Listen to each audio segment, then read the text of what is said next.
الحمدللہ درس قرآن کی یہ نشست نمبر 174 ہے۔ اس سے پہلے سورہ یوسف کی آیت نمبر 52 تک درس دیا جا چکا ہے۔ آج انشاءاللہ تعالی سورہ یوسف کی آیت نمبر 53 سے 53 سے آغاز کیا جائے گا۔ یہ 13ویں سپارے کا آغاز بھی ہے۔ اس میں اللہ رب العزت کا ارشاد پاک ہے، اعوذ باللہ من الشیطان الرجیم، بسم اللہ الرحمن الرحیم، وما ابرئ نفسی ان النفس لامارۃ بالسوء الا ما رحم ربی ان ربی غفور رحیم۔ اور میں اپنے نفس کی برات کا دعویٰ نہیں کرتا۔ بات چل رہی تھی سیدنا حضرت یوسف علیہ السلام کی کہ ان کو جیل میں بند کر دیا گیا تھا، اور اس جیل کے اندر آپ نے ایک خواب کی تعبیر بتائی تھی 2 نوجوانوں کو، اور ان میں سے ایک نوجوان کو جس کے بچنے کا آپ کو یقین تھا، آپ نے فرمایا تھا کہ اپنے مالک سے، اپنے بادشاہ سے میرا ذکر بھی کر دینا۔ وہ بھول گیا۔ ایک وقت گزر گیا اور ایک دن ایسا ہوا کہ بادشاہ نے خود ایک خواب دیکھا اور اس خواب کی تعبیر معلوم کی، تو کوئی اس خواب کی تعبیر نہ بتا سکا۔ تب اس نوجوان کو یاد آیا کہ ہم نے بھی خواب دیکھا تھا اور اس کی تعبیر سیدنا یوسف علیہ السلام نے اس قید خانے میں ہمیں بتائی تھی، اور وہ بالکل ویسے ہی سچی ثابت ہوئی تھی جیسا کہ انہوں نے فرمایا تھا۔ تو تب اس نے بادشاہ سے ذکر کیا۔ بادشاہ نے کہا کہ ان کو میرے پاس لے کر آؤ۔ جب سیدنا یوسف علیہ السلام کو کہا گیا کہ بادشاہ اپنے دربار میں بلا رہا ہے، تو حضرت سیدنا یوسف علیہ السلام نے خواب کی تعبیر تو بتا دی، اس کا حل بھی بتا دیا، لیکن یہ فرمایا کہ قید خانے سے اس وقت تک نہیں نکلوں گا جب تک کہ بادشاہ مجھ پر لگائے گئے الزام کو واضح نہ کر دے کہ وہ الزام جو تھا اس کی حقیقت کیا ہے، اس کی اصل کیا ہے۔ چنانچہ بادشاہ نے جب اس کی تحقیق کی تو جن خواتین نے وہ الزام لگایا تھا وہ خود گویا ہوئیں، وہ خود کہہ اٹھیں کہ ہم نے اس کے اندر کوئی عیب نہیں دیکھا، یہ تمام عیوب سے بری الذمہ ہیں۔ تب سیدنا یوسف علیہ السلام نے یہ فرمایا کہ یہ سب کچھ میں نے اس لیے کیا ہے تاکہ بادشاہ جو ہے وہ یہ نہ سمجھے کہ میں نے اس کی عدم موجودگی میں اس کی کوئی خیانت کی ہے۔ اب یہ جو سپارے کی ابتدا ہے، 13ویں سپارے کی، اس کی ابتدا میں آپ کا یہ ارشاد کہ وما ابرئ نفسی، اور میں اپنے نفس کی برات کا دعویٰ نہیں کرتا۔ فوراً خیال آیا کہ کہیں ایسا نہ ہو کہ اس میں میری خود پسندی ہو، کہ میں اپنے نفس کو پاک بتا رہا ہوں۔ تو آپ نے فرمایا کہ میں اپنے نفس کی برات کا دعویٰ نہیں کرتا۔ کیوں نہیں کرتا؟ ان النفس لامارۃ بالسوء، بے شک نفس تو حکم دیتا ہے برائی کا، کہ نفس کا تو کام ہی برائی کا حکم دینا ہے۔ لیکن یاد رکھیں حضرت یوسف علیہ السلام کوئی عام انسان نہیں تھے، اللہ کے نبی تھے، اور یہ آپ کی عاجزی تھی، یہ آپ کی انکساری تھی، اس لیے کہ نبی معصوم عن الخطا ہوتا ہے۔ یہ جو آپ نے بتایا یہ عاجزی انکساری کی بنا پر واضح کیا ہے، اور آگے الفاظ ادا کیے ہیں، یعنی اس میں ہمارے لیے تنبیہ ہے، ہمارے لیے سبق ہے کہ کوئی بھی اپنے نفس کو پاک باز مت سمجھے۔ کوئی یہ نہ سمجھے کہ جی وہ عیوب سے پاک ہے، وہ گناہوں سے پاک ہے۔ گناہ سے کون بچ سکتا ہے؟ فرمایا کہ الا ما رحم ربی، مگر وہی بچتا ہے جس پر میرا رب رحم فرما دے۔ تو اللہ کے نبیوں کا نفس جو ہوتا ہے وہ اسی میں داخل ہے کہ الا ما رحم ربی، جن پر اللہ رحم فرماتا ہے، یعنی ان سے گناہ سرزد نہیں ہوا کرتا، وہ معصوم عن الخطا ہوا کرتے ہیں۔ ہر نبی معصوم ہوتا ہے، اس پر اللہ کا خاص رحم ہوتا ہے۔ تو اسی طرح کوئی بندہ مومن اگر کسی گناہ سے بچ جاتا ہے، اسے اپنا کمال نہ تصور کرے بلکہ اسے اپنے رب کا رحم قرار دے کہ یہ اس کی مہربانی ہے کہ اس نے بچایا ہے، میں گناہ سے نہیں بچ سکتا تھا۔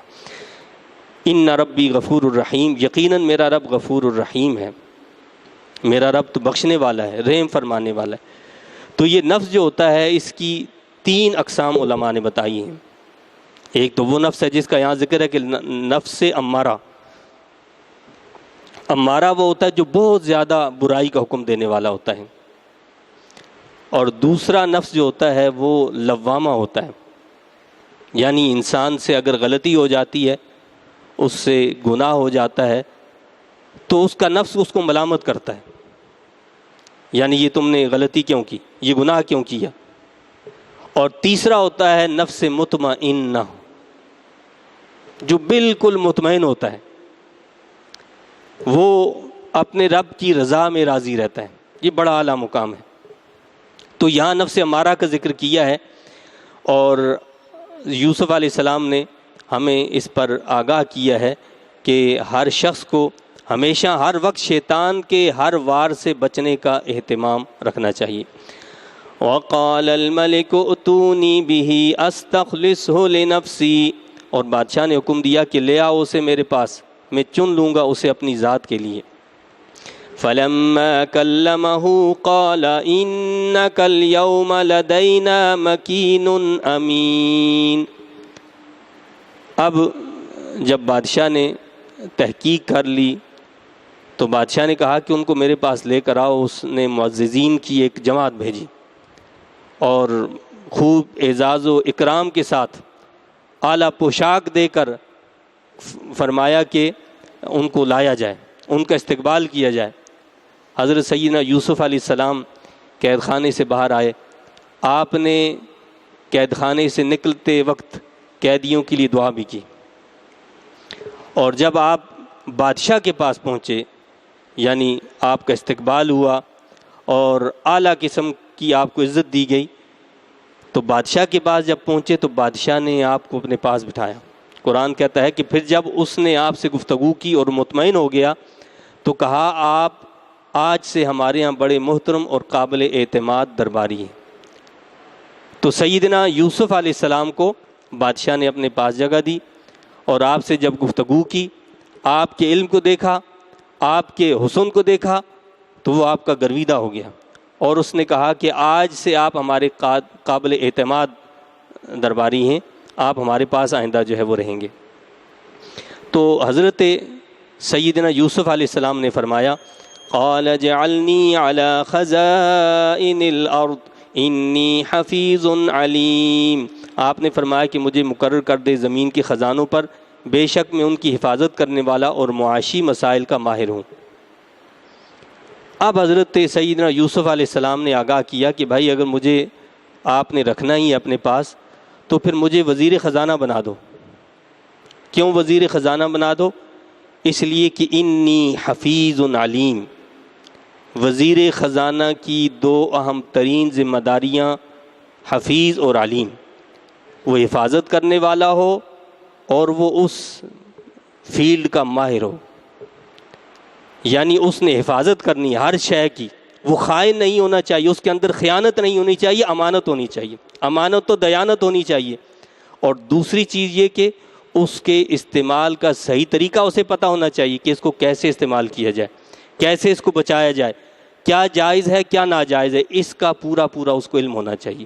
یہ حضرت یوسف علیہ السلام نے بادشاہ وقت سے کہا کہ مجھے ان جو ہے چیزوں کا جو ہے مالک بنا دیا جائے۔ وَكَذَلِكَ مَكَّنَّا لِيُوسُفَ فِي الْأَرْضِ، یوں ہم نے تسلط اور اقتدار بخشا یوسف علیہ السلام کو سرزمین مصر میں، يَتَبَوَّأُ مِنْهَا حَيْثُ يَشَاءُ، تاکہ رہے اس میں جہاں چاہے، نصیب برحمتنا من نشاء ولا نضيع اجر المحسنین، ہم سرفراز کرتے ہیں اپنی رحمت سے جسے چاہتے ہیں، اور ہم ضائع نہیں کرتے اجر عمدہ کام کرنے والوں کا۔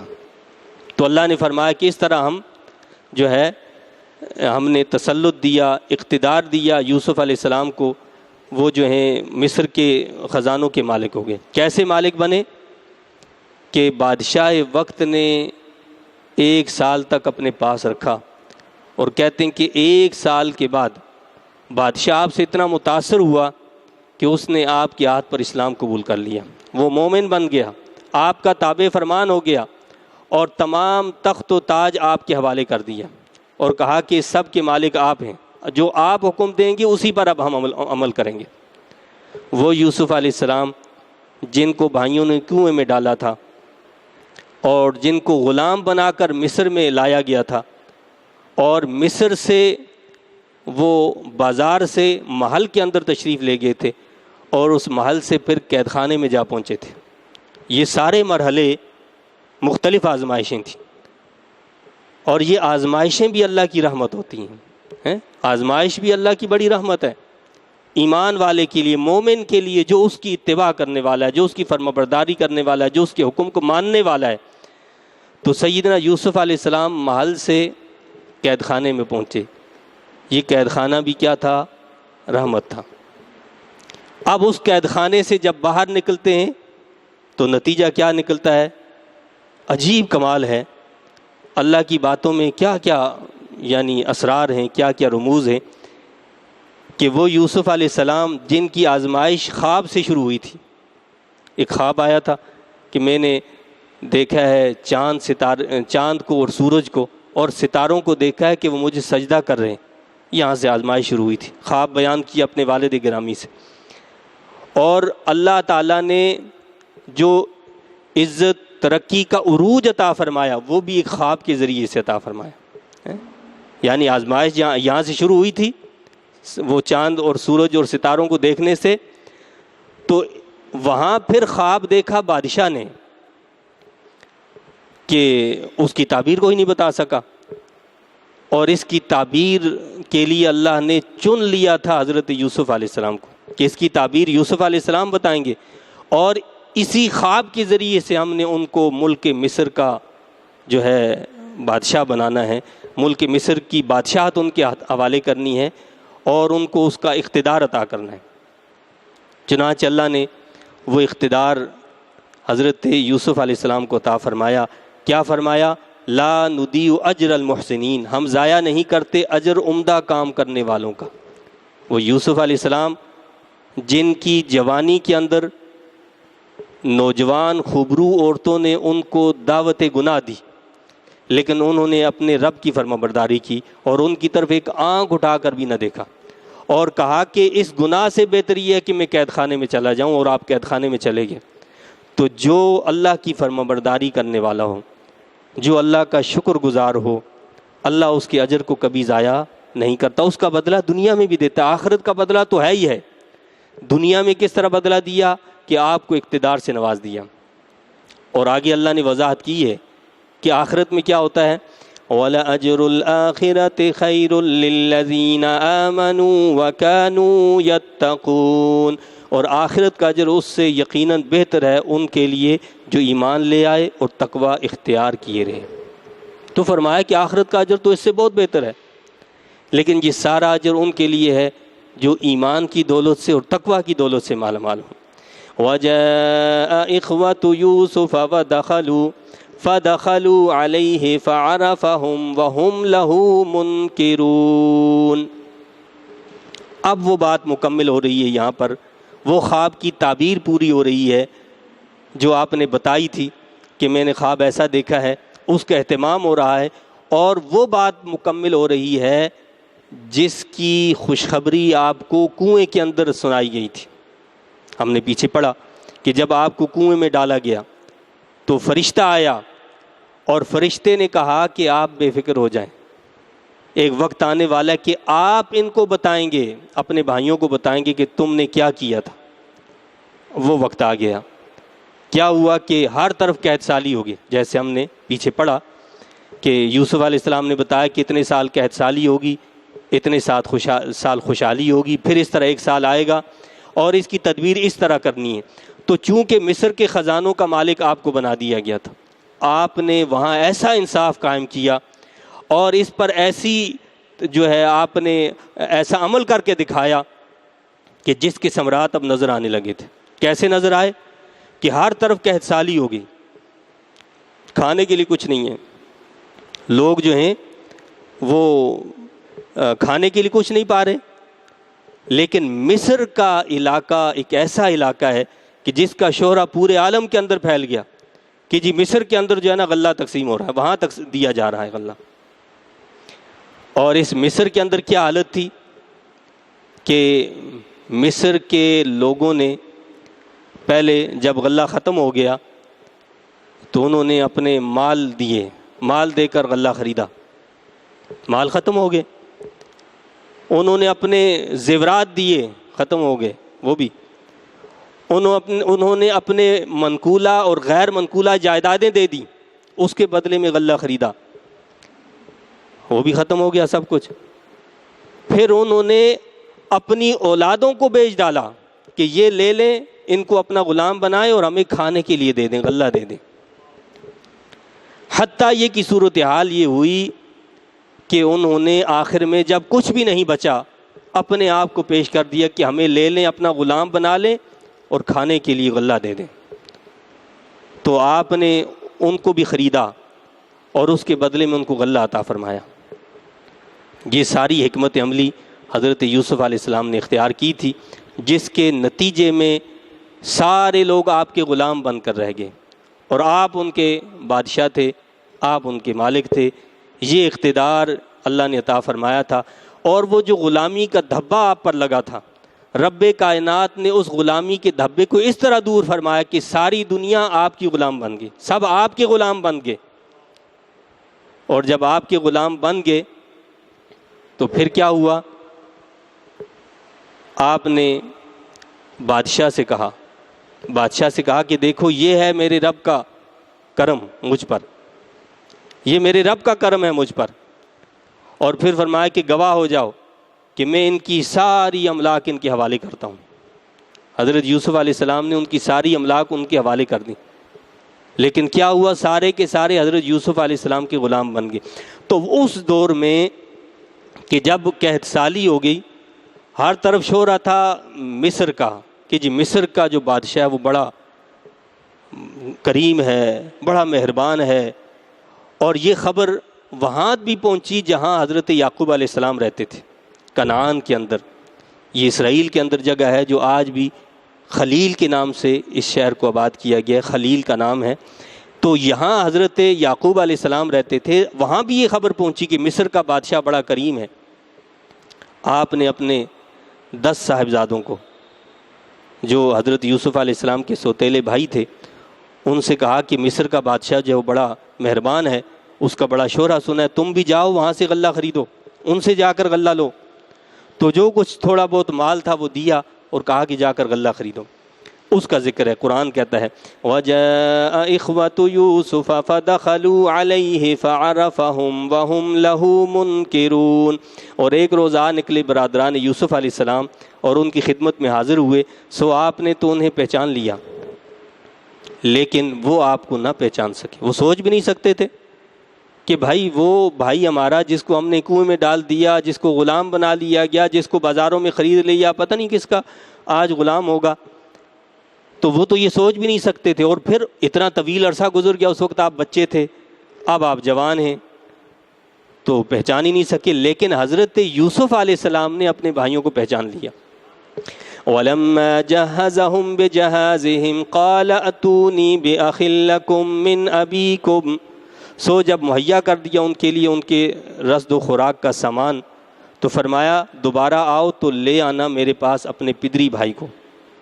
اب جب وہ آئے، بھائیوں نے اپنی جو ہے غربت کا حال سنایا اور کہا کہ جی صورتحال ہے، ہمارے والد گرامی جو ہیں وہ اللہ کے نبی ہیں، یہ تعارف بھی کروایا اپنا، اور وہ بہت بوڑھے ہو چکے ہیں، اس طرح ہمارا ایک بھائی جو ہے وہ کھو گیا تھا اور اس کے غم میں وہ جو ہے شدید جو ہے مبتلا ہیں، حزن میں ہیں، غم میں ہیں، اور اسی لیے ہمارے ایک بھائی کو، چھوٹے بھائی کو جو ہے نہیں بھیجا، آپ اس کے لیے بھی کچھ ہمیں دیں۔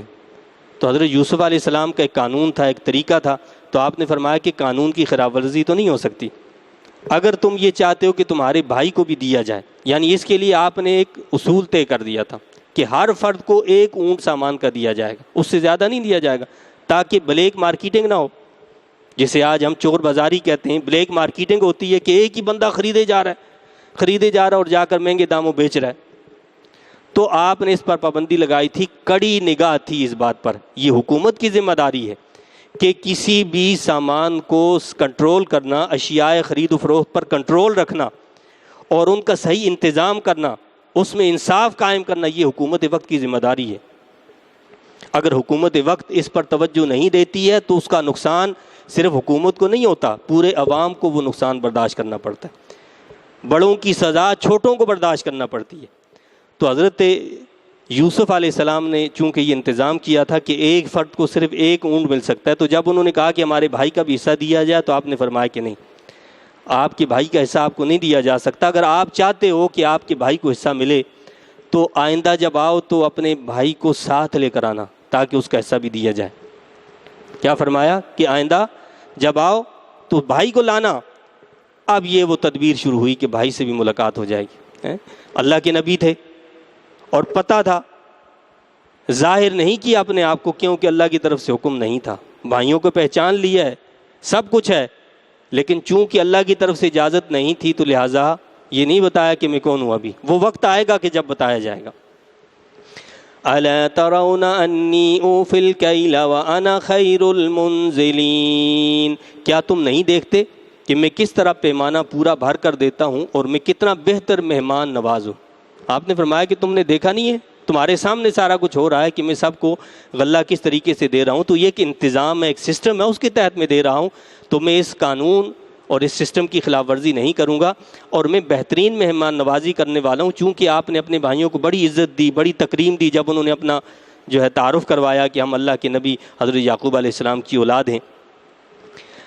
پھر آپ نے فرمایا ساتھ میں یعنی ایک تو ترغیب دی کہ لے کر آؤ گے تو تمہیں جو ہے مزید جو ہے ایک اونٹ غلے کا دیا جائے گا، اور ایک طرف ذرا دھمکی بھی دی تاکہ کیا ہو کہ یہ دوبارہ واپس آئیں۔ آپ نے کیا کہا؟ فَإِن لَّمْ تَأْتُونِي بِهِ فَلَا كَيْلَ لَكُمْ عِندِي وَلَا تَقْرَبُونَ، اور اگر تم اسے نہ لے آئے میرے پاس تو سن دو، کوئی پیمانہ تمہارے لیے میرے پاس نہیں ہوگا اور نہ تم میرے قریب آ سکو گے۔ کیا فرمایا کہ آئندہ جب آؤ اپنے اس بھائی کو لے کر آنا جو تمہارے باپ کی طرف سے تمہارا بھائی ہے، یعنی آپ کا جو سگا بھائی تھا حضرت بنیامین، ان کے بارے میں کہا کہ ان کو لے کر آنا۔ اگر لے کر نہیں آؤ گے تو آئندہ تم میرے قریب بھی نہیں آ سکو گے، تمہیں غلہ ہی نہیں ملے گا۔ یہ دھمکی تھی کہ بھائی اگر نہیں لاؤ گے تو تم بھی محروم رہو گے غلے سے، تو لہٰذا اگر چاہتے ہو کہ تمہیں غلہ مل جائے تو پھر اسے لے کر آنا۔ قالوا سنراود عنہ اباہ وإنا لفاعلون، وہ بولے ہم ضرور مطالبہ کریں گے اس کے بھیجنے کے متعلق اس کے باپ سے، اور ہم ضرور ایسا کریں گے۔ تو انہوں نے کہا کہ ہم والد گرامی سے اس کے بارے میں ضرور مطالبہ کریں گے اور کوشش پوری ہماری ہوگی کہ ہم اس کو لے کر آئیں۔ وقال لفتيانه اجعلوا بضاعتهم في رحالهم، اور آپ نے فرمایا اپنے غلاموں کو کہ چپکے سے رکھ دو ان کا سامان جس کے وجہ سے انہوں نے غلہ خریدا، ان کی خورجیوں میں یعنی ان کی سواریوں میں رکھ دو۔ آپ نے کیا فرمایا؟ ان کا جو مال ہے یہ بھی واپس ان کے ہی سامان کے اندر رکھ دو۔ یہ کیوں کیا؟ آپ کو یہ اندیشہ تھا کہ کہیں ایسا نہ ہو کہ ان کے پاس مزید خریدنے کے لیے کچھ ہو ہی نہ، تو پھر یہ کیسے آئیں گے؟ آئیں گے ہی نہیں۔ تو لہٰذا یہ بھی ایک ترغیب تھی تاکہ دوبارہ واپس آئیں۔ اور یہاں اگر سب کے سامنے اس کو واپس کیا جاتا تو شرمندگی بھی ہوتی، تو لہٰذا شرمندگی سے بھی بچانا تھا اور واپس ان کو آنے کی ترغیب بھی دینی تھی۔ اس کے لیے ان کے سامان میں جس کے بدلے میں انہوں نے خریدا تھا یہ سارا مال وہ بھی رکھ دیا گیا۔ اب وہ واپس لوٹے تو آگے بتایا گیا ہے کہ اجعلوا بضاعتهم في رحالهم لعلهم يعرفونها اذا انقلبوا الى اهلهم لعلهم يرجعون، تاکہ وہ اسے پہچان لیں جب وہ واپس لوٹیں اپنے گھر والوں کے پاس، شاید وہ لوٹ کر آئیں۔ یعنی آپ نے بتایا کہ یہ واپس جائیں گے تو پھر شاید لوٹ آئیں، گھر والوں کو بھی بتائیں گے کہ جی دیکھو کتنا مہربان ہے وہاں مصر کا بادشاہ کہ اس نے تو ہمارا جو مال جس کے بدلے میں ہم نے خریدا تھا وہ بھی ہمیں واپس کر دیا ہے۔ فَلَمَّا رَجَعُوا إِلَىٰ أَبِيهِمْ قَالُوا يَا أَبَانَا مُنِعَ مِنَّا الْكَيْلُ، پھر جب وہ واپس لوٹے اپنے باپ کے پاس تو عرض کرنے لگے کہ ہمارے پدر بزرگوار، یا ابانا منع منا الکیل فارسل معنا اخانا، روک دیا گیا ہے ہم سے غلہ، سو ازراہ نوازش بھیجیے ہمارے ساتھ ہمارے بھائی بنیامین کو بھی۔ یعنی بادشاہ نے یہ کہہ دیا ہے کہ اگر اپنے بھائی بنیامین کو لے کر نہیں آؤ گے تو تمہیں بھی غلہ نہیں دیا جائے گا، لہٰذا آپ اس کو بھیج دیں ہمارے ساتھ۔ فَأَرْسِلْ مَعَنَا أَخَانَا نَقْتَلْ وَإِنَّا لَهُ لَحَافِظُونَ، تاکہ ہم غلہ لا سکیں اور ہم یقیناً اس کی نگہبانی کریں گے۔ تو کہنے لگے کہ ہم اس کی حفاظت کریں گے، آپ بے فکر ہو جائیں اور دیں تاکہ ہم غلہ بھی لے کر آ سکیں، اس کا بھی حصہ مل جائے ہمیں۔ قال هل آمنكم عليه إلا كما أمنتكم على أخيه من قبل، آپ نے جواباً فرمایا کیا میں اعتماد کروں تم پر اس کے بارے میں بجز اس کے جیسے میں نے اعتماد کیا تھا تم پر اس کے بھائی کے بارے میں اس سے قبل؟ فرمایا کہ یہ کیسی باتیں کر رہے ہو، پہلے بھی تم یوسف علیہ السلام کو لے کر گئے تھے تو ایسی باتیں کر رہے تھے کہ ہم اس کا خیال رکھیں گے، اس کی حفاظت کریں گے، تو کیا اسی طرح اب میں تم پر اعتماد کروں؟ تم پر میرا کوئی اعتماد نہیں ہے۔ فَاللَّهُ خَيْرٌ حَافِظًا وَهُوَ أَرْحَمُ الرَّاحِمِينَ، بس اللہ تعالیٰ ہی بہتر حفاظت کرنے والا ہے اور زیادہ مہربان ہے تمام مہربانی کرنے والوں سے۔ تو آپ نے فرمایا کہ حفاظت میرا رب کرنے والا ہے، اس کی حفاظت میں نے اس کو تمہارے حوالے کیا اور اس کو لے جاؤ۔ وَلَمَّا فَتَحُوا مَتَاعَهُمْ وَجَدُوا بِضَاعَتَهُمْ رُدَّتْ إِلَيْهِمْ، اور جب انہوں نے کھولا اپنا سامان تو انہوں نے دیکھا کہ ان کا مال انہیں واپس لوٹا دیا گیا ہے۔ اب جب گھر میں پہنچے سامان رکھا تو پہلے تو پہنچتے کہنے لگے کہ جی اب سامان ہم سے روک دیا گیا ہے، سامان اسی صورت میں ملے گا کہ آپ آئندہ بنیامین کو ہمارے ساتھ بھیجیں گے۔ اب جب سامان کھولا تو اس میں وہ جو کچھ مال لے کر گئے تھے وہ بھی مل گیا تو بڑے خوش ہوئے اور کہنے لگے کہ یہ تو ہمیں مال بھی واپس کر دیا ہے، جو مال لے کر گئے تھے جس کے بدلے میں ہمیں سامان دیا ہے، یہ کتنا مہربان بادشاہ ہے، اس نے تو ہمیں یہ واپس لوٹا دیا ہے۔ تو یہ ترغیب دینے کے لیے تھا۔ قالوا یا ابانا ما نبغی، کہنے لگے اے ہمارے پدر محترم ہم اور کیا چاہتے ہیں، یعنی ہمیں اور کیا چاہیے کہ ہمارا مال بھی واپس مل گیا اور ہمیں غلہ بھی مل گیا، تو اس سے اچھی بات کیا ہے؟ هذه بضاعتنا ردت الینا، یہ دیکھیے ہمارا مال بھی لوٹا دیا گیا ہماری طرف، اور اگر بنیامین ساتھ نہ گیا تو ہم جو ہے کیا کریں گے؟ وَنَمِيرُ أَهْلَنَا وَنَحْفَظُ أَخَانَا وَنَزْدَادُ كَيْلَ بَعِيرٍ، تو ہم رسد لائیں گے اپنے اہل خانہ کے لیے اور رکھوالی کریں گے اپنے بھائی کی، اور ہم زیادہ لیں گے ایک اونٹ کا بوجھ۔ تو کہنے لگے کہ آپ یہ تو دیکھیں کہ سارا مال ہمیں واپس لوٹا دیا ہے، اور ہم اگر بنیامین کو ساتھ لے کر جائیں گے تو اہل خانہ کے لیے جو ہے ہمیں مزید جو ہے غلہ مل جائے گا اور ہم اس کی حفاظت کریں گے، تو لہٰذا اب تو آپ ضرور بھیجیں۔ ذَلِكَ كَيْلٌ يَسِيرٌ، یہ غلہ بہت تھوڑا ہے۔ تو کہنے لگے یہ جو غلہ ہمیں ملا ہے یہ تو بہت کم ہے، قحط سالی ہر طرف کہیں کچھ مل ہی نہیں رہا، تو لہٰذا اب آپ نے ہمارے ساتھ بھیجنا ہے۔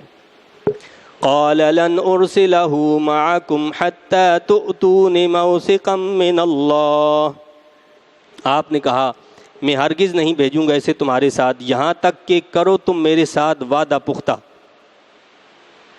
پختہ وعدہ جب تک نہیں کرو گے تو تمہارے ساتھ نہیں بھیجوں گا، اور جب بھیجوں گا بھی وہ بھی اللہ کی حفظ و امان میں بھیجوں گا، لیکن تم سے پختہ وعدہ لوں گا پہلے۔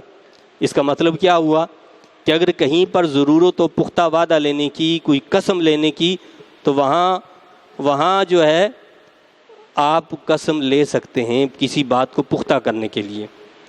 تو کیا فرمایا کہ یہاں تک کہ کرو تم میرے ساتھ پختہ وعدہ۔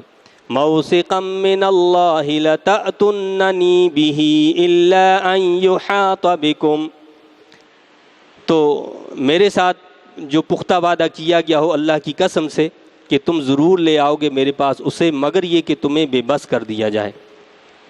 تو کہا کہ یہ پختہ وعدہ کرو گے تم اس کو لے کر جاؤ گے تو واپس ساتھ لے کر بھی آؤ گے، الا یہ کہ تمہیں گھیر دیا جائے۔ آپ دیکھیں کہ نبی کی نگاہ یہاں بھی دیکھ رہی تھی. آپ نے یہ نہیں کہا کہ تم نے لے کر آنا ہی آنا ہے. کیا کہا اگلی بات؟ الا ان یحاط بکم، مگر یہ کہ تمہیں بے بس کر دیا جائے، تمہیں گھیر لیا جائے. وہ ایک الگ ایکسیپشن کیس ہے. مقصد یہ ہے کہ ورنہ تم نے ہر صورت میں اس کو لے کر آنا ہے. لیکن ادھر جہاں یوسف علیہ السلام کو ظاہر کرنے کا حکم نہیں تھا، ادھر حضرت یعقوب علیہ السلام کو بھی ان باتوں کو ظاہر کرنے کا حکم نہیں تھا. فَلَمَّا آتَوْهُ مَوْثِقَهُمْ قَالَ اللَّهُ عَلَى مَا نَقُولُ وَكِيلٌ. پس جب وہ لے آئے آپ کے پاس اپنا پختہ وعدہ، تو آپ نے فرمایا کہ اللہ تعالیٰ جو ہم گفتگو کر رہے ہیں اس پر گواہ ہے. یعنی کیا فرمایا کہ اللہ ہماری باتوں پر گواہ ہے، یہ جو تم نے پختہ وعدہ کیا ہے کہ ہم اس کو لے کر جائیں گے، اس کی حفاظت کریں گے، اس کو ساتھ لے کر آئیں گے، اس پر اللہ گواہ ہے. وَقَالَ يَا بَنِيَّ لَا تَدْخُلُوا مِن بَابٍ وَاحِدٍ وَادْخُلُوا مِنْ أَبْوَابٍ مُتَفَرِّقَةٍ. اور آپ نے کہا اے میرے بچوں، شہر میں نہ داخل ہونا ایک دروازے سے، بلکہ داخل ہونا مختلف دروازوں سے. سارے جوان بیٹے تھے، جوان اولاد تھی، اور چونکہ کنعان کے رہنے والے تھے، وہاں کے رہنے والوں کا حلیہ، ان کا حسن، ان کا جمال وہ بھی ایک الگ تھا، نمایاں تھا. یعنی وہ نمایاں نظر آتے تھے اس حوالے سے. تو آپ نے فرمایا کہ ایک دروازے سے داخل نہیں ہونا. کیوں داخل نہیں ہونا؟ کہ کہیں نظر بد نہ لگ جائے. یہ اشارہ اس بات کی طرف تھا کہ نظر بد نہ لگ جائے، اور نظر بد، نظر کا لگنا یہ حق ہے. احادیث میں اس کے بارے میں اللہ کے نبی صلی اللہ علیہ وسلم نے ارشاد فرمایا ہے. حدیث شریف کا مفہوم ہے کہ نظر جو ہے وہ حق ہے. یہ نظر جو ہوتی ہے کبھی ایک انسان کو موت کے منہ میں اتار دیتی ہے، اور یہ نظر ایسی ہوتی ہے کہ کبھی ایک اونٹ کو ہانڈی کے اندر داخل کر دیتی ہے نظر. اس لیے اللہ کے نبی صلی اللہ علیہ وسلم نے اس کا علاج بھی بتایا ہے. کیا فرمایا ہے؟ فرمایا کہ جب کوئی چیز تمہیں بھلی لگے. نظر کیا ہوتی ہے؟ مطلب کوئی چیز ہمیں اچھی لگتی ہے اور ہم خوشی سے اس کو ایسا کچھ کہہ دیتے ہیں تو اس سے اس پر اثر ہو جاتا ہے. یعنی یہ نظر برحق ہے، قرآن اور حدیث اس کی گواہی دیتے ہیں. تو اس کا علاج بتایا. کیا فرمایا کہ جب کوئی چیز بھلی لگے، اچھی لگے، تو کہا کرو کہ تبارک اللہ احسن الخالقین، تو نظر نہیں لگے گی. آپ کو کوئی چیز اچھی لگی ہے نا، بچے ہوتے ہیں، بچے عموماً اچھے لگتے ہیں، پیار ہو جاتا ہے ان سے، محبت ہو جاتی ہے. تو جب کوئی بھی چیز اچھی لگے، کیا فرمایا کہ وہاں تبارک اللہ احسن الخالقین کہہ دو تو نظر نہیں لگے گی، نظر سے بچ جائیں. لیکن اگر بالفرض کسی کو نظر لگ گئی، اب کیا کیا جائے؟ اس کا طریقہ بھی بتایا. اگر آپ کو کسی کے بارے میں یقین ہو کہ نظر فلاں شخص کی لگی ہے، تو فرمایا کہ وہ غسل کرے، وہ نہائے، اور نہانے کے بعد اس کے نہانے کا جو پانی ہے، اس پانی سے اس شخص کو، اس فرد کو، اس بچے کو نہلا دیا جائے جس کو نظر لگی ہے اس شخص کی. وہ نظر ختم ہو جائے گی. ترمذی شریف میں اللہ کے نبی صلی اللہ علیہ وسلم نے یہ اس کا حل بتایا ہے کہ اگر آپ کو پتہ چل جائے، معلوم ہو کہ یہ فلاں شخص کی جو ہے نظر لگی ہے، تو اس کو غسل کروایا جائے، وہ غسل کرے، اور اس غسل کا پانی جو ہے وہ دے. اس غسل کے پانی سے جس کو نظر لگی ہے اس کا غسل کرایا جائے، تو انشاءاللہ نظر جو ہے وہ ختم ہو جائے. تو یہاں حضرت یعقوب علیہ السلام نے اپنے صاحبزادوں کو، اپنے بیٹوں کو تدبیر کیا بتائی کہ تم نے ایک ساتھ داخل نہیں ہونا ہے. تو کہتے ہیں کہ مصر میں داخلے کے 4 دروازے تھے، تو آپ نے فرمایا کہ الگ الگ دروازوں سے داخل ہونا تاکہ نظر نہ لگے. لیکن اس تدبیر کے ساتھ کیا فرمایا؟ وَمَا أُغْنِي عَنْكُم مِّنَ اللَّهِ مِن شَيْءٍ، اور نہیں فائدہ پہنچا سکتا میں تمہیں اللہ تعالیٰ کی تقدیر سے کچھ بھی. تدبیر اختیار کرنا یہ سنت انبیاء علیہ السلام ہے، اللہ کے نبیوں کی سنت ہے. لیکن تدبیر پر بھروسہ کرنا یہ مومن کا کام نہیں ہے. بھروسہ تدبیر پر نہیں کرنا، بھروسہ تقدیر پر کرنا ہے، بھروسہ اللہ پر کرنا ہے. تدبیر کو اختیار کرنا ہے اس لیے کہ تدبیر اختیار کرنے کا ہمیں حکم دیا گیا. ٹھیک ہے. وَقَالَ يَا بَنِي، آگے فرمایا اللہ تعالیٰ نے کہ حضرت یعقوب علیہ السلام نے کیا فرمایا کہ وَمَا أُغْنِي عَنْكُم مِّنَ اللَّهِ مِن شَيْءٍ، اور نہیں فائدہ پہنچا سکتا میں تمہیں اللہ تعالیٰ کی تقدیر سے کچھ بھی. إِنِ الْحُكْمُ إِلَّا لِلَّهِ، نہیں ہے حکم مگر اللہ تعالیٰ کے لیے. یعنی ہوگا وہی جو میرا رب چاہے گا، جو میرے رب کی مرضی ہوگی ہوگا وہ، لیکن تم نے تدبیر کو اختیار کرنا ہے۔ علیہ توکلت، اسی پر میں نے توکل کیا۔ توکل جو ہے وہ میں نے کس پر کیا؟ اللہ پر کیا ہے۔ وعلیہ فلیتوکل المتوکلون، اور اسی پر توکل کرنا چاہیے توکل کرنے والوں کو۔ تو توکل کس پر ہونا چاہیے؟ اللہ رب العزت پر۔ تدابیر کو اختیار کرنا ہے، اسباب کو اختیار کرنا ہے، اسباب کو مؤثر بالذات نہیں سمجھنا۔ مؤثر بالذات جو ہے وہ میرے رب کی ذات ہے، وہی کسی چیز کے اندر چاہے تو اثر پیدا کر دے، چاہے تو اثر کو زائل کر دے۔ وَلَمَّا دَخَلُوا مِنْ حَيْثُ أَمَرَهُمْ أَبُوهُمْ، اور جب وہ مصر میں داخل ہوئے جس طرح حکم دیا تھا انہیں ان کے باپ نے، مَا كَانَ يُغْنِي عَنْهُمْ مِنَ اللَّهِ مِنْ شَيْءٍ إِلَّا حَاجَةً فِي نَفْسِ يَعْقُوبَ قَضَاهَا، وہ نہیں فائدہ پہنچا سکتا تھا انہیں اللہ کی تقدیر سے کچھ بھی، مگر یہ احتیاطی تدبیر ایک خیال تھا نفس یعقوب میں جسے انہوں نے پورا کیا۔ وَإِنَّهُ لَذُو عِلْمٍ لِّمَا عَلَّمْنَاهُ وَلَكِنَّ أَكْثَرَ النَّاسِ لَا يَعْلَمُونَ، اور بے شک وہ صاحب علم تھے بوجہ اس کے کہ جو ہم نے سکھایا تھا انہیں، لیکن اکثر لوگ اس حقیقت کو نہیں جانتے۔ تو یہاں جو ہے اللہ تعالیٰ نے کیا بتایا کہ حضرت یعقوب علیہ السلام کیا تھے؟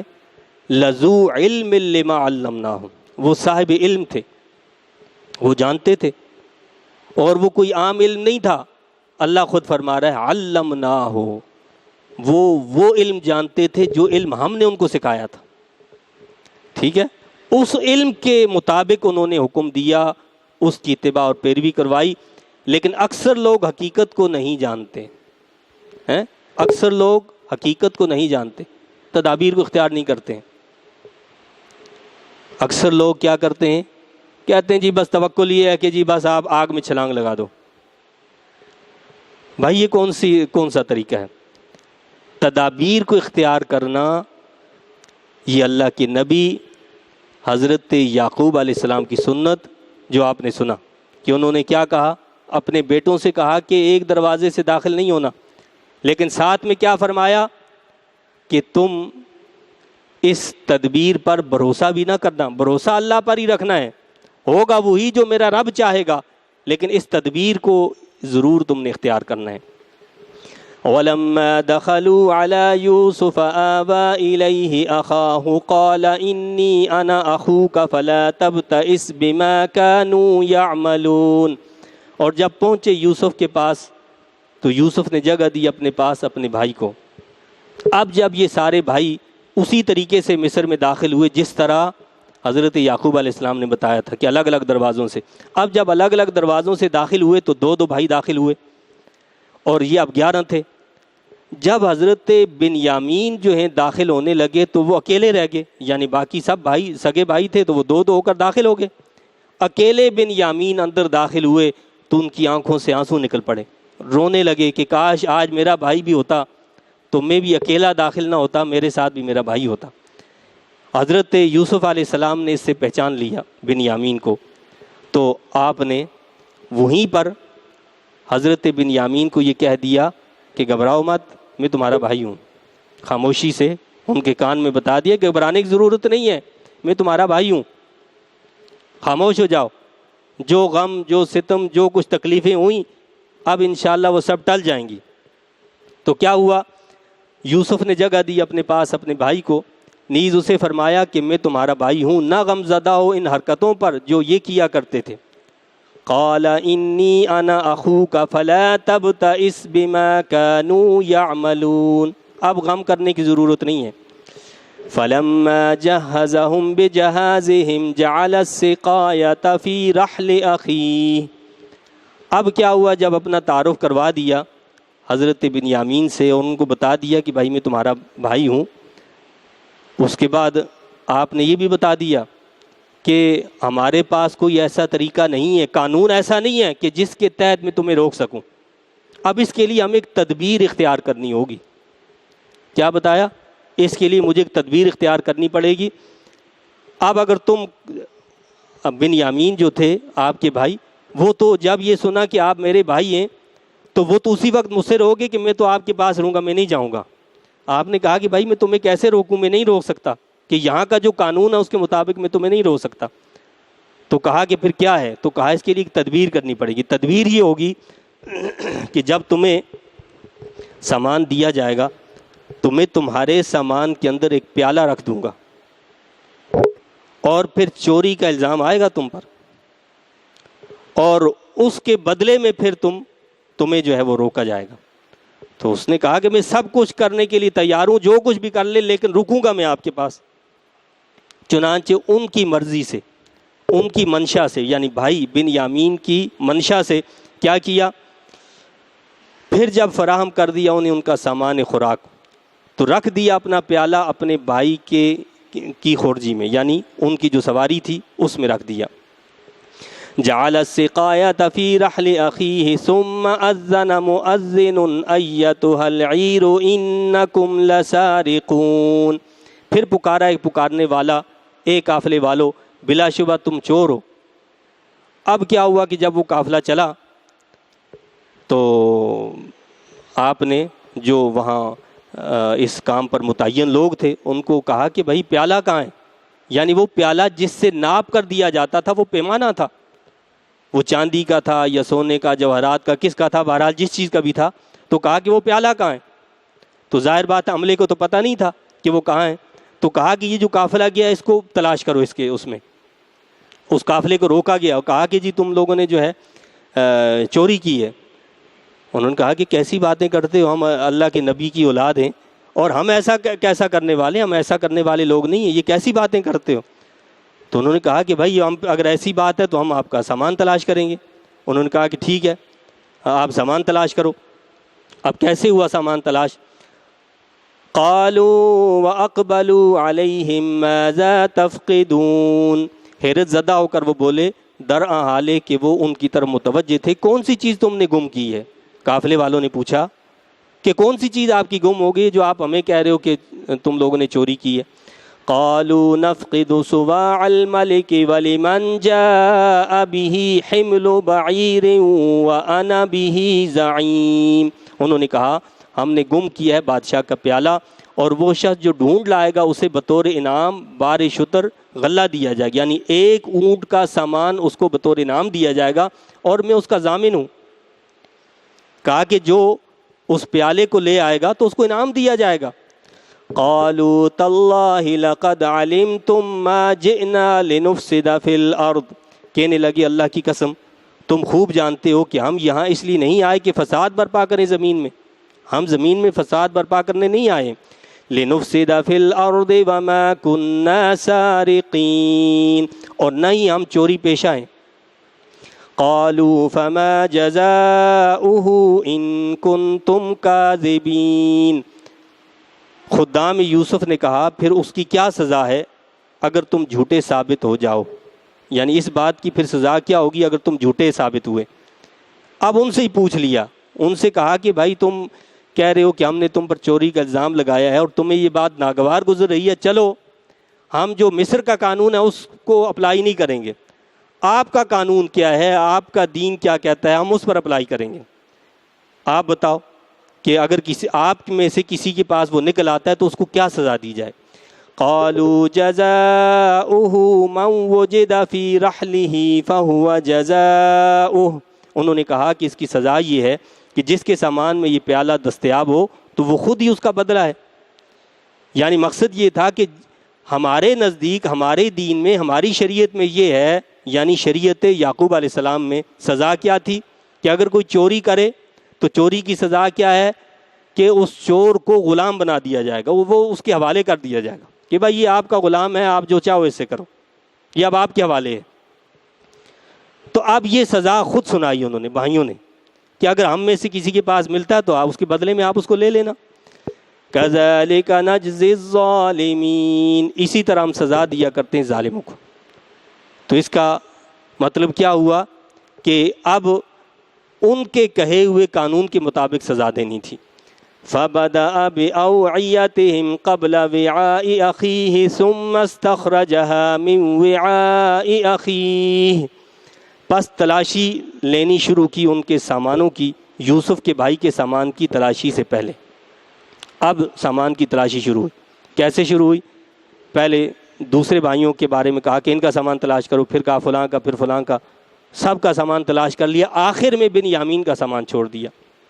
تو کیا ہوا کہ یوسف کے بھائی جو ہیں ان کے سامان کی تلاشی لی، پہلے آخر کار نکال لیا وہ پیالہ اس کے بھائی کی خورجی سے، یعنی آخر میں کیا ہوا کہ وہ آخر میں حضرت بنیامین کی جو سواری تھی، ان کا جو سامان تھا، اس میں سے پیالہ نکل آیا۔ کذالک کدنا لیوسف، یوں تدبیر کی ہم نے یوسف کے لیے۔ اب یہاں بھی آپ دیکھیں کہ ذہن میں یہ سوال پیدا نہ ہو کہ یوسف علیہ السلام نے مملکت کے عمل میں، قانون میں کوئی مداخلت کی ہے یا مملکت کے ساتھ نعوذ باللہ کوئی ناانصافی کی، ایسا نہیں ہوا۔ اللہ نے خود فرمایا کہ کذالک کدنا لیوسف، یوں تدبیر کی ہم نے یوسف کے لیے۔ یہ تدبیر بتانے والے ہمیں اللہ خود فرما رہا ہے۔ اصل کام کیا ہے؟ اللہ کے حکموں کی تعمیل کرنا۔ اللہ نے فرمایا تھا کہ یہ تدبیر اختیار کرو، تدبیر کا ذکر یہاں پر بھی ہے، اسباب کا اختیار کرنا، تدابیر کو اختیار کرنا، اس کا ذکر کیا ہے یہاں پر بھی، کہ بھائی کو روکنا ہے تو اس کا طریقہ یہ ہے، ایسے روکنا ہے تم نے۔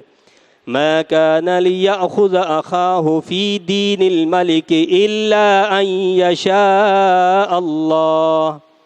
اب ایسا کیوں کیا؟ اللہ نے فرمایا نہیں رکھ سکتے تھے یوسف اپنے بھائی کو بادشاہ مصر کے قانون میں مگر یہ کہ اللہ تعالیٰ چاہے، یعنی قانون مصر کے مطابق وہ ان کو نہیں رکھ سکتے تھے، لیکن جب اللہ چاہے کو رکھ کے رکھنا ہے تو وہ اس کے لیے ایسے پھر اسباب بھی بنا دیتا ہے۔ نرفع درجات من نشاء، ہم بلند کر دیتے ہیں درجے جن کے چاہتے ہیں۔ وفوق کل ذی علم علیم، اور ہر صاحب علم سے بڑھ کر دوسرا صاحب علم ہوتا ہے۔ ہر علم والے سے ایک بڑا علم والا ہوتا ہے، ہر فن کے ماہر سے ایک بڑا فن کا ماہر ہوا کرتا ہے۔ سب عقل کل نہیں ہوا کرتے کہ ہر شخص یہ سمجھے کہ عقل کل میں ہی ہوں، ایسا نہیں ہے، بلکہ ہر صاحب فن سے بڑا ایک ماہر موجود ہوا کرتا ہے۔ قالوا ان يسرق فقد سرق اخ له من قبل۔ اب کیا ہوا کہ جب یوسف علیہ السلام کے بھائی بنیامین کے سامان میں سے وہ پیالہ نکلا، بھائیوں نے یہاں پر بھی اپنا وہ عمل دہرا دیا جو کنویں کو موقع پر دہرایا تھا، یعنی کنویں میں ڈال دیا اپنے بھائی کو، حضرت یوسف علیہ السلام کو۔ ایسا ہی عمل یہاں دہرا دیا۔ کیا کہنے لگے؟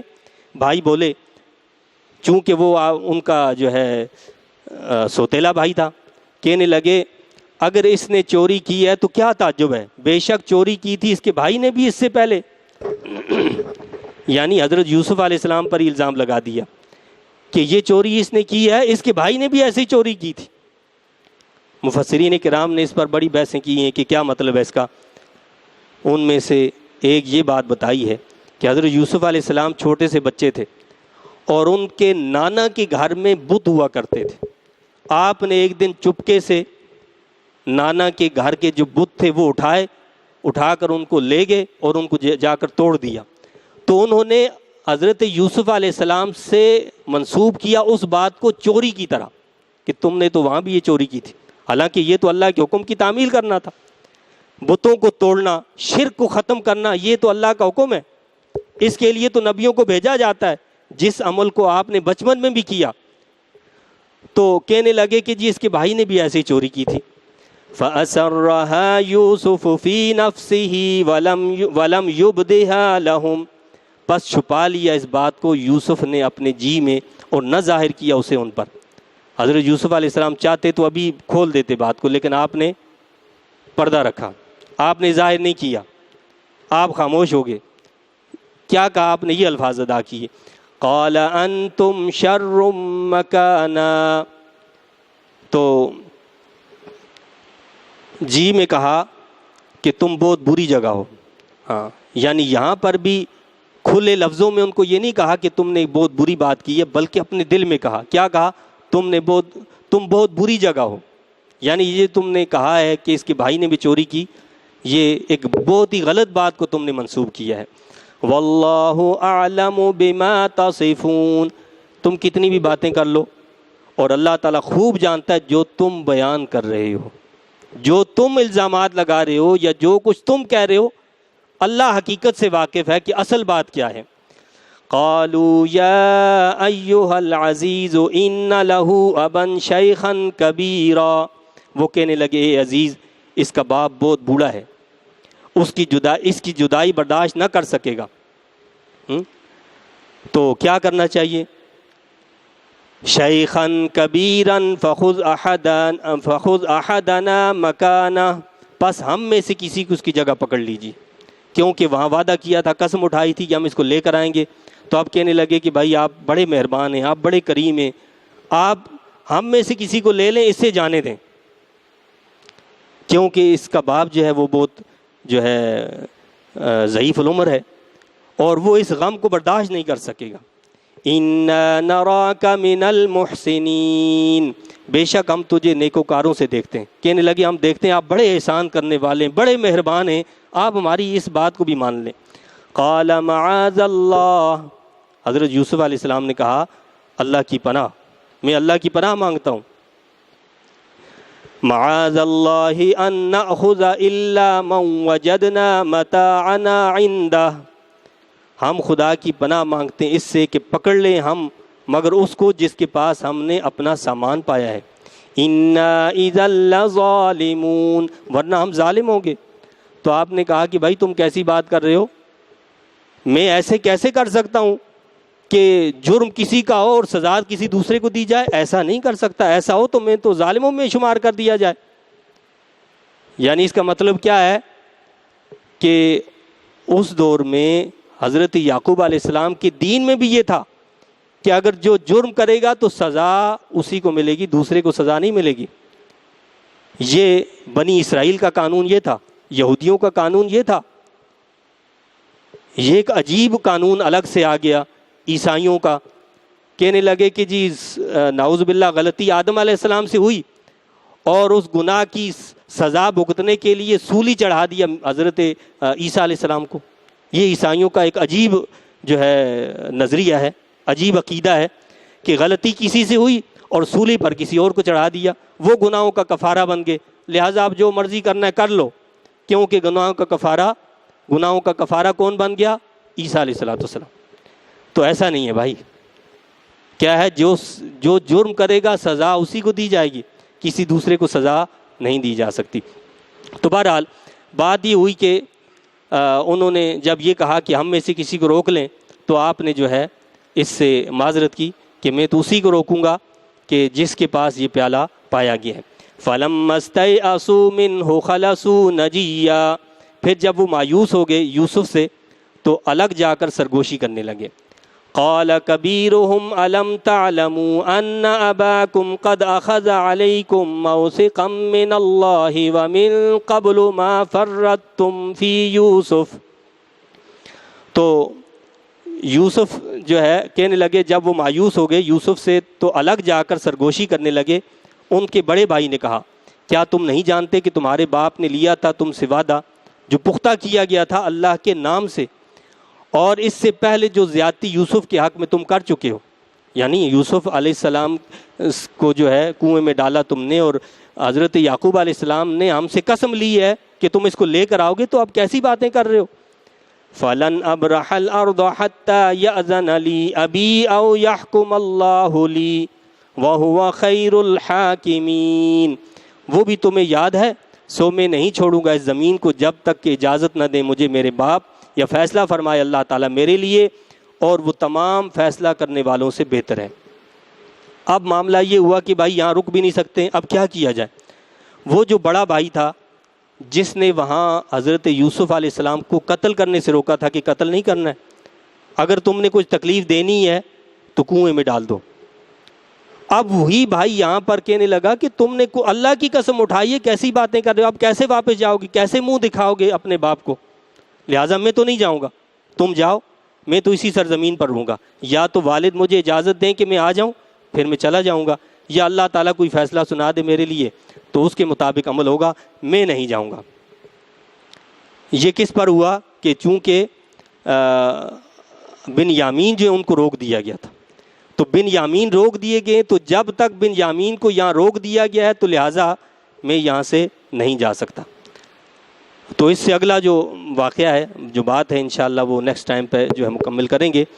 یہاں یہ بات بتانا ضروری ہے کہ آپ نے اس واقعہ میں دیکھا کہ حضرت یعقوب علیہ السلام نے اپنے بیٹوں کو جب بھیجا مصر کی طرف تو کیا کیا؟ ان سے کہا کہ تم جب مصر میں جاؤ تو تدبیر اختیار کرنا، ایک دروازے سے داخل نہیں ہونا، الگ الگ دروازوں سے داخل ہونا۔ اور اگلی پھر تدبیر کا ذکر ہوا کہ حضرت یوسف علیہ السلام اپنے بھائی کو روکنا چاہتے تھے بن یامین کو، لیکن ظاہری قانون کا تقاضا یہ تھا کہ عمل نہیں ہو سکتا، تو تدبیر کیا اختیار کی کہ ایک پیالہ ان کے سامان میں رکھ دیا گیا تاکہ اس تدبیر سے روک دیا جائے۔ تو تدبیر کا اختیار کرنا کس کا کام ہے؟ اللہ کے نبیوں کا کام۔ یوسف علیہ السلام اللہ کے نبی ہیں یا نہیں ہیں؟ نبی نے تدبیر اختیار کی کہ پیالہ رکھ دیا۔ یعقوب علیہ السلام اللہ کے نبی ہیں یا نہیں ہیں؟ اللہ کے نبی ہیں۔ تدبیر کیا بتائی کہ نظر بد سے بچنے کے لیے تم نے الگ الگ دروازوں سے داخل ہونا ہے۔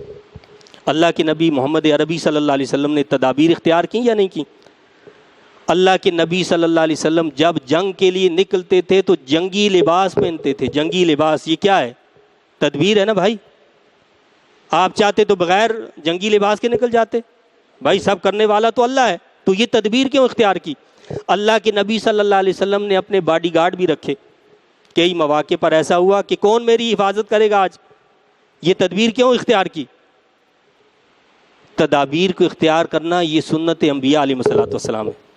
اور اللہ کے نبی صلی اللہ علیہ وسلم نے فرمایا، حدیث پاک کا مفہوم ہے کہ کیا کرو؟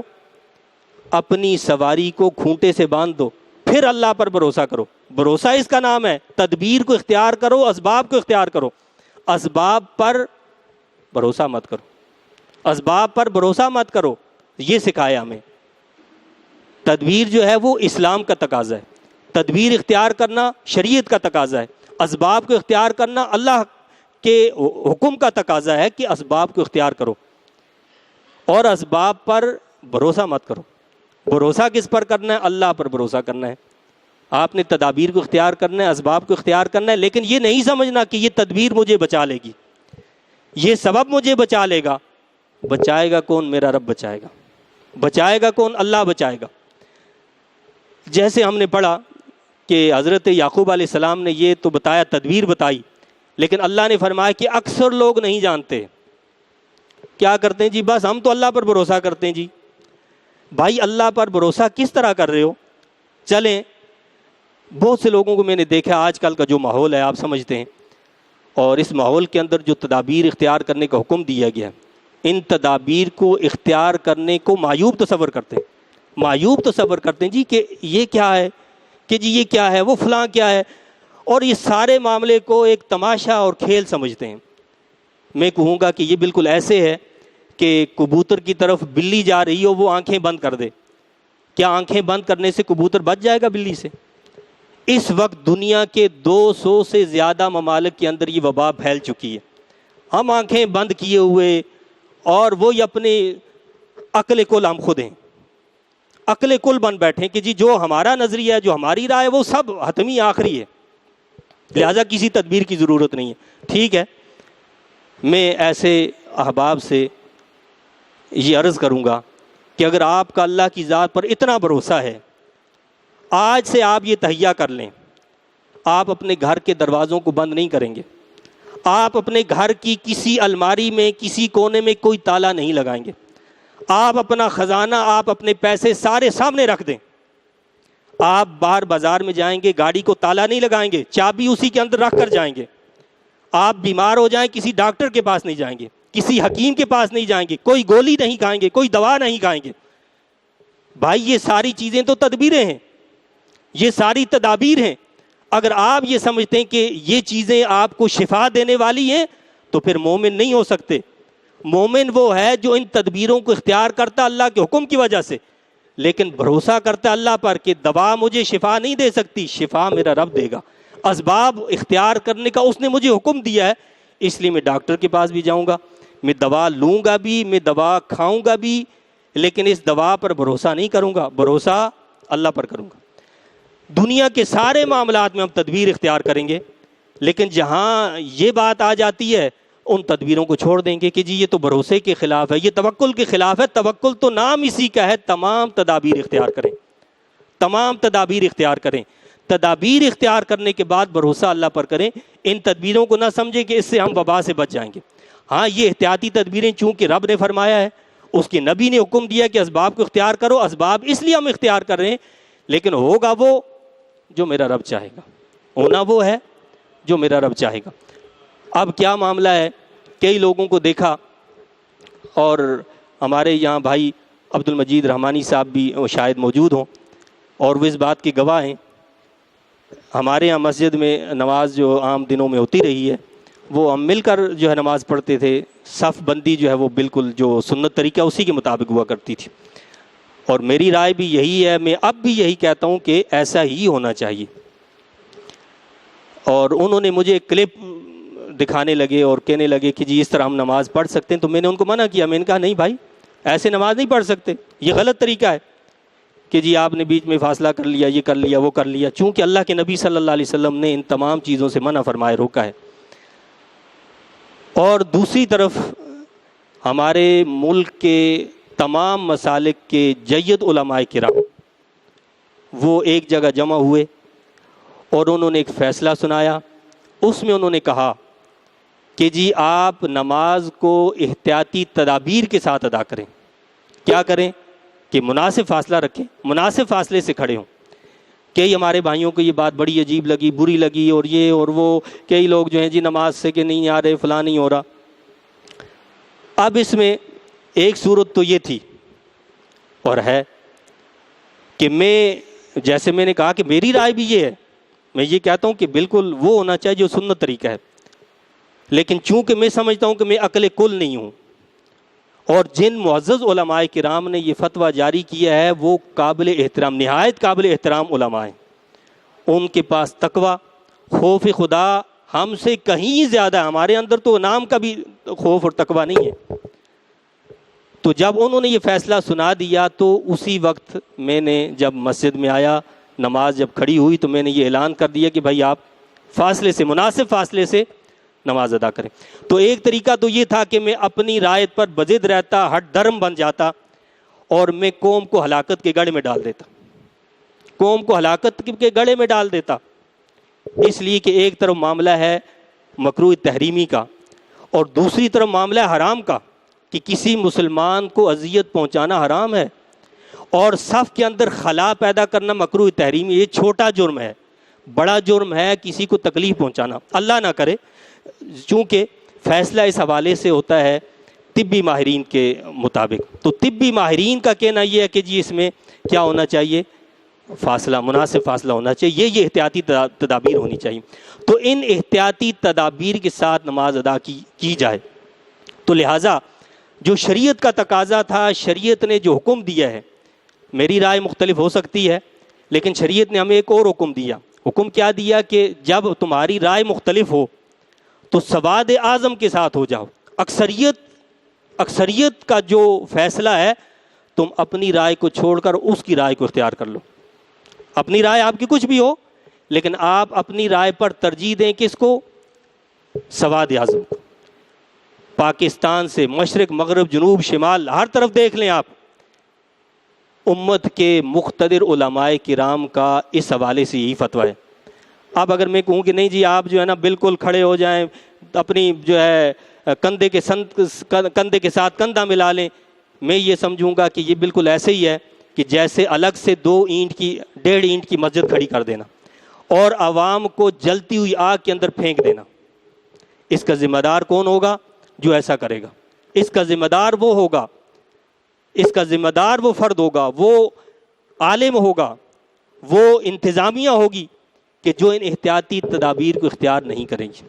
اللہ نہ کرے کسی کو اگر اس ذریعے سے کوئی تکلیف پہنچے گی اس کا ذمہ دار وہ عالم دین ہوگا، اس کا ذمہ دار وہ انتظامیہ ہوگی جو اس چیز کا اہتمام نہیں کرے گی۔ لہٰذا ملک کے جو مقتدر علماء کرام ہیں، مفتی اعظم پاکستان استاذ العلماء مفتی منیب الرحمن دامت برکاتہم العالیہ، مفتی تقی عثمانی صاحب، دیگر ملک کے جو مقتدر مسالک کے علماء ہیں، ان سب نے یہ فتویٰ جاری کیا ہے کہ جو احتیاطی تدابیر ہیں جو انہوں نے بتائی ہیں، تقریباً 12 جو ہیں پوائنٹس انہوں نے بتائے ہیں، کہ ان احتیاطی تدابیر کو اختیار کرتے ہوئے مساجد میں جائیں، نماز ادا کریں۔